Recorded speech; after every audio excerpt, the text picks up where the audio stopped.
RJ பாலாஜியோட தம்பின்னு comments வேற களை கட்டுது. ஒரு பெரிய வாழ்த்துக்களோடு தமிழ் சினிமாவில் நம்பிக்கை நட்சத்திரமாக வருவார் என்ற நம்பிக்கையோடு அழைக்கிறோம் சுபாஷ் செல்வம் அவர்களை. எல்லாருக்கும் வணக்கம். பிரசன்ட் மீடியா இவ்வளவு தூரம் வந்ததுக்கு ரொம்ப நன்றி. இது வந்து எனக்கு ஒரு மறக்க முடியாத ஒரு ப்ராஜெக்டா இருக்கும். சொன்ன மாதிரி அடிபட்டுச்சு. அது எப்போ ஆச்சுன்னா, நாளைக்கு ஷூட் ஆரம்பிக்கிறோம், இன்னைக்கு வந்து ஒரு ரிஹர்சல் பண்ணலாம் அப்படின்னு சொல்லிட்டு மாஸ்டர் தலைமையில் எல்லாம் நடந்தது. எதுவுமே பெருசாக எதுவும் பண்ணல. ஒரு சின்ன ரோல் பண்ணும்போது அன்எக்ஸ்பெக்டடா எனக்கே அது வந்து சர்ப்ரைஸா இருந்துச்சு. என்னடா இது, இதுக்கப்புறம் வீட்டுக்கு பேக் பண்ணி அனுப்பிச்சிருவாங்க போல இருக்கு.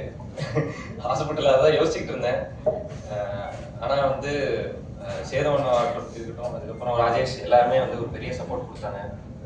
ஸோ இந்த ப்ராஜெக்ட் எனக்கு கிடைச்சதுக்கு சேதவண்ணா வந்து எனக்கு ஒரு பெரிய தூணா இருந்தாரு. தேங்க்யூ சேதவண்ணா. நன்றி ப்ரொடியூசர்ஸ் சாகர் சார், அதுக்கப்புறம் சந்துரு சார், எல்லாருக்கும் என் மேலே ஒரு நம்பிக்கை வச்சதுக்கு ஒரு பெரிய நன்றி. ஸோ அப்படியே வீட்டுக்கு பேக் பண்ணி அனுப்பிச்சிடுவாங்கன்னு நினச்சேன். பட் அங்கேருந்து எனக்கு ஸ்டார்ட் ஆச்சு. எனக்காக ஒரு 10 நாள் தள்ளி வச்சாங்க ஃபைட் சீக்வன்ஸ். அதுக்கப்புறம் நார்மலாக ஸ்டார்ட் பண்ணாங்க. இது ஒரு மறக்க முடியாத ஒரு சீரீஸாக எனக்கு மாற்றினாங்க. டைரக்டர் அமீன் அவர் வந்து மோர் லைக் இப்போ ஒரு ஃப்ரெண்டா, இந்த டீமே வந்து எனக்கு வந்து ஒரு ஃப்ரெண்ட்ஸ் மாதிரி ஆகிட்டாங்க.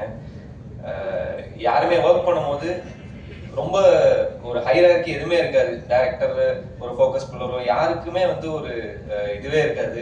எல்லாருமே ஷூட் முடிச்சுட்டா எல்லாருமே ஒரு ஃப்ரெண்ட்ஸாக ஜாலியாக வந்து பேசிக்கிட்டே இருப்பாங்க. ஷூட் அப்பவே ஜாலியாக தான் இருப்பாங்க. ரொம்ப ஃபன்னாக இருந்தது உங்களோட ஒர்க் பண்ணது. Thank you so much. இன்னும் நீங்கள் நிறைய படங்கள் பண்ணணும், சொல்லி ஆகணும். இது வந்து எனக்கு அவரோட ஃபர்ஸ்ட் கிடையாது. இப்போ ரீசெண்டாக தான் அவர்கிட்டே சொன்னேன், ஒரு பிரஸ் இன்டர்வியூல தான் சொன்னேன். என்னன்னா, பேட்டை படத்துல நான் வந்து ஒரு ஜூனியர் ஆர்டிஸ்டா போயிருந்தேன். ஸோ அப்போ வந்து அண்ணன் வந்து தலைவரோட வர மாதிரி ஒரு சீன் இருக்கும், கேட்டை ஓப்பன் பண்ணிட்டு வருவாரு. அப்போ நான் வந்து யார் அவருன்னு கேட்குற மாதிரி ஃபர்ஸ்ட் காம்பினேஷனே முனிஷ் அண்ணனோட தான் இருந்துச்சு எனக்கு 8 years பேக். ஸோ இப்போ திரும்ப அவரோட எனக்கு ஒரு லீடா பண்றதுல எனக்கு ரொம்ப சந்தோஷம். என் ஃபேமிலி எல்லாருக்குமே ரொம்ப சந்தோஷம். Thank you so much, sir. Winshu.